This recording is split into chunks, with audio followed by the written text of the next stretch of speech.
Hello नमस्कार good morning welcome back in my channel. कैसे आप सभी हो? बहुत अच्छे होंगे आप लोग। और आज है संडे और आज ही मेरा छठवां दिन है। हमने जो बीपीएससी की जो जर्नी स्टार्ट करी है वो अगस्त को टारगेट करके किया हुआ है। तो आज मेरा छठवां दिन है और इस जर्नी में मैं आपको पूरी अपनी प्रिपरेशन यानी कि जो मेरी स्ट्रैटेजी है जो मैं अपनी प्रिपरेशन में कर रही हूँ वो सारी चीज़ें मैं शेयर करती हूँ आपके साथ। तो आज मेरा छठवां दिन है और यहाँ पर मैं मॉर्निंग में, आज संडे था तो मैंने मॉर्निंग में ही बुला लिया था बच्चों को। वैसे तो अभी छुट्टियाँ चल रही हैं लेकिन फिर भी संडे एक अलग ही वाइब्स देता है। तो संडे को मैंने बच्चों को मॉर्निंग में बुला लिया था क्योंकि मुझे लगता है कि मैं मॉर्निंग में पढ़ा देती हूँ। मैं सारा दिन मुझे स्पेस मिल जाता है, मुझे इस चीज़ की चिंता नहीं रहती कि मुझे अभी पढ़ाने जाना है। तो यहाँ पर छोटे छोटे बच्चे हैं उनको पढ़ा दिया और यहाँ पर मेरे मन में एक टारगेट हमेशा बनता है क्योंकि मैं आज थोड़ा सा लेट उठी थी क्योंकि मेरी जो तबीयत है वो अच्छी नहीं हो रही है क्योंकि बहुत ही गर्मी की वजह से मैं बहुत ज़्यादा परेशान हो रही हूँ। तो यहाँ पर मैं 9 बजे उठी थी क्योंकि मैं मॉर्निंग में उठ गई थी। मॉर्निंग में एक्सरसाइज करने के बाद मैं फिर से सो गई थी। ये मेरा बैड लक था कि मैं क्यों सो गई थी। तो मैं यहाँ पर मॉर्निंग में उठ गई थी 9 बजे और 9 बजने के बाद जब मैं फ्रेश वगैरह होकर के मैं तैयार हो गई थी यानी पढ़ने के लिए, तो 10 बज गया था मुझे करते करते सारी चीज़ें। 10 बजे मैं अपनी पढ़ाई को एकदम कंटिन्यूसली पढ़ने बैठ गई थी एकदम डेडिकेशन के साथ।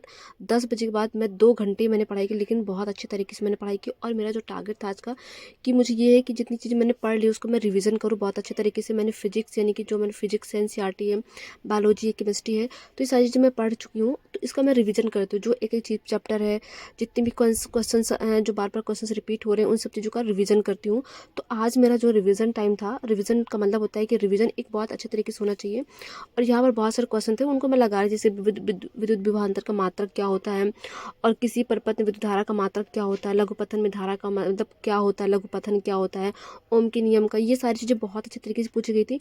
और क्योंकि मैंने प्रीवियस ईयर भी देखा था और मैं यानी कि मैं पहले भी एसएससी वगैरह प्रिपरेशन कर रही थी, तो इन सब चीज़ों को मुझे है कि हाँ ये चीज़ क्वेश्चन बार बार पूछे जा रहे हैं। कुछ लॉजिकल क्वेश्चन होते हैं, आप धारा का मान बढ़ाएंगे तो विभवांतर का मान बढ़ेगा या घटेगा, इन सब चीज़ों को लॉजिकल क्वेश्चन करते हुए चलना है। हमें क्वेश्चन करना है उसके आसपास चीज़ों देख करते हुए। अगर आपने 2 क्वेश्चन को भी सॉल्व किया है तो बहुत अच्छे तरीके से एनालिसिस करके आप सॉल्व करें। ऐसे नहीं कि आपने क्वेश्चन सॉल्व कर दिया, आगे बढ़ गए, क्वेश्चन छोड़ दिया। नहीं, आपको ये भी देखना है कि क्वेश्चन कहाँ से पूछा गया था और उसके आसपास चीज़ें और क्या पूछ सकता है। तो यहाँ पर मुझे आज यही करना था। और मैं जब भी कोई क्वेश्चन पेपर सॉल्व करती हूँ तो उसमें सॉल्व करते करते मुझे 5 से 6 घंटे लगते हैं। ये मेरा मुझे 5 से 6 घंटे उसका एनालिसिस करते करते लग जाता है। और मैं पूरा जो क्वेश्चन पेपर वो एक टाइम में सॉल्व नहीं कर पाती हूँ। मैं कुछ ही सॉल्व करती हूँ, उसके बाद मैं छोड़ देती हूँ, उसके बाद फिर जो अगला टर्न आता है तब मैं कर लेती हूँ। तो ऐसी चीज़ें मैं कर रही थी। और मुझे आज ये है कि एनसीईआरटी पढ़ना बहुत इंपॉर्टेंट है क्योंकि एनसीईआरटी में ऐसी बहुत सारी चीज़ें रखी हैं जो हमें नॉर्मल बुक्स में नहीं मिल पा रही हैं। तो इसलिए हमें एनसीईआरटी पढ़नी। मैंने अपनी एनसीईआरटी 1 से 2 बार फिनिश कर ली है। अब मैं मुझे लगता है कि जब तक एग्जाम होंगे मैं कम से कम 10 बार रिविजन कर लूँ, कम से कम। ये मेरा टारगेट है क्योंकि अगर मैं इतना कर लूँगी तो होप, मेरी जो उम्मीदें हैं कि हाँ मुझे कॉन्फिडेंस बिल्डअप होगा अंदर से कि मैं ये चीज़ें कर पा रही हूँ। और होप मुझे यही है कि आप लोग भी इसी तरीके से आप स्ट्रेटजी बनाएं। जो नहीं कि आप मॉर्निंग में उठकर ही आप पढ़ाई करें। आपको जिस टाइम पर टाइम मिलता है, जिस टाइम पर आपको दोपहर में टाइम मिलता है आप दोपहर में करिए, बट आपको उस चीज़ को एक टारगेट है कि आपको इस दिन ये सब्जेक्ट पढ़ना है। जैसे अभी बहुत गर्मी हो रही है तो मैं ज़्यादा चीज़ें नहीं पढ़ पा रही हूँ, इसलिए मैं एक ही चीज़ को उठाकर पढ़ रही हूँ कि हाँ ये तो कम से कम मेरा कंप्लीट हो ही जाए जब तक थोड़ा ठंडा है। क्योंकि हमें अपनी हेल्थ का भी ध्यान रखते हुए हर चीज़ करना है। ऐसा नहीं कि एक दिन में आपने बहुत सारा पढ़ लिया और दूसरे दिन आप बिल्कुल पढ़ ही नहीं पा रहे हैं। तो ये चीज़ें नहीं होनी चाहिए। आपको आपने आज 4 घंटे पढ़ा है तो कल भी आपको 4 से 6 घंटे पढ़ाना है। आपको घटाना नहीं है कि आपको घटाना है। आपको डेली एक चीज़ कहते हैं ना कि एक ग्लास में आप पानी लीजिए और उस ग्लास में आप डेली देखिए कि हाँ मैं स्कूल में ज्वाइन कर चुकी हूँ और मैं उस पानी को गटगटा के पी जाइए। तो आपको ये बिल्डअप होगा कॉन्फिडेंस कि हाँ ये चीज़ मैं कर रही हूँ। तो यहाँ पर मैंने फिजिक्स का रिविजन किया था, जो मेरा इलेक्ट्रिसिटी, क्योंकि 10th क्लास की जो बोर्ड है उसमें 3 चैप्टर है। एक ऑप्टिक वाला है यानी कि जो लाइट वाला है और वेरी वेरी इंपॉर्टेंट चैप्टर है। और इलेक्ट्रिसिटी वाला है उसमें बहुत ज़्यादा घुमा फिरा क्वेश्चन पूछते हैं। और इसके बाद एक मैग्नेट वाला चैप्टर है। तो ये 3 चैप्टर है। आपको लगता है कि 3 चैप्टर, बट इसको पढ़ने में 1 हफ्ते आपको लग जाएंगे अगर आप बहुत अच्छे तरीके से चीज़ें कवर कर पा रहे हैं तो। और इसमें आपको एक एक चीज़, क्योंकि मुझे खुद लग गया था एनसीईआरटी पढ़ने में एक एक हफ्ते एक चैप्टर को पढ़ने में, क्योंकि उसको ना बहुत अच्छे से एनालाइज पढ़ के छोड़ देना वो नहीं है कि पढ़ के आपने छोड़ दिया। आपको पढ़ना है। इसके बाद आपकी जो मेरी जो आपको एक साथ ना बहुत सारे सब्जेक्ट नहीं पढ़ने हैं कि आपको एक साथ आपने बहुत सारे सब्जेक्ट पढ़ना है। आपको एक एक सब्जेक्ट को टाइम देना है। अभी आपके एग्ज़ाम के 1 से 2 महीने हैं। क्या पता अगर हमारा जो एग्ज़ाम है अगर वो उसके पहले होता है तो हमारे पास अभी 1-2 महीने बच रहे हैं।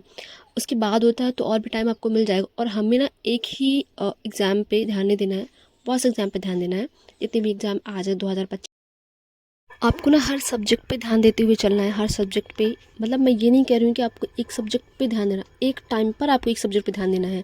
आपकी फिजिक्स कंप्लीट हो गई तो उसको एक हफ्ते बाद रिवीजन करने के लिए टाइम दें। आपकी हिस्ट्री कंप्लीट हो गई तो उसके लिए रिवीजन करने का टाइम दें। इसके बाद जब आपका सारा सिलेबस कंप्लीट हो जाए उसके बाद फिर आपको मॉक टेस्ट लगाने में भी बहुत ज़्यादा एक कॉन्फिडेंस बिल्डअप होगा कि हाँ मैंने इतनी सारी चीज़ें पढ़ ली हैं। अब आपको जो मॉक टेस्ट है वो देने में भी आपके जो नंबर है वो अचीव होंगे, अच्छे वाले। तो आपको ना इस तरीके से पढ़ना, ऐसा नहीं कि आपने एक दिन में केमिस्ट्री पढ़ ली, फिजिक्स पढ़ी, बायोलॉजी पढ़ ली, हिस्ट्री पढ़ ली और दिमाग में आपको कुछ नहीं आ रहा है। तो ऐसा है कि इतना सारा चीज़ें पढ़ने के बजाय हम क्वालिटेटिव चीज़ें पढ़ें, क्वांटिटी में नहीं पढ़ना है। क्वालिटेटिव यानी कि आपको छोटी सी चीज़ें पढ़नी, थोड़ी थोड़ी पढ़नी है, आपको एक्स्ट्रा पढ़नी है। मतलब एक्स्ट्रा इन द सेंस उसी चीज़ को बार बार आपको रिपीट करना है। तो आपको ना इस तरह से आप पढ़ाई कर पाएंगे। और आप, मैं बहुत सारे देखती हूँ कि इतना पढ़े, ये तो हमारे भेजे में कुछ चढ़ने वाला है नहीं। तो इससे अच्छा है कि हम एक चीज़ को, कि अभी हमारे पास टाइम भी है, इनफ टाइम है और करने के लिए हमें प्रिपरेशन करने के 2 महीने बहुत होते हैं, बहुत होते हैं भाई। 60 डेज इनफ टाइम होता है। तो आप इस चीज़ को बहुत इस तरीके से कर सकते हैं। और अगर आपको मेरी वीडियो अच्छी लगती है तो प्लीज़ आप मुझे लाइक कर सकते हैं, शेयर भी कर सकते हैं और सब्सक्राइब भी कर सकते हैं। और यहाँ पर मैं NCERT ओपन करके बैठी हूँ। NCERT में जितने भी क्वेश्चन होते हैं मैं उनको बार बार देखती हूँ कि क्या प्रतिरोध, जो मतलब हमारे जो लॉजिकल क्वेश्चन होते हैं उन चीज़ को मैं ज़्यादा देखती हूँ। फैक्चुअल चीज़ें तो मैं रट लेंगे, हाँ वो माइंड में क्लिक हो जाता है, बट जो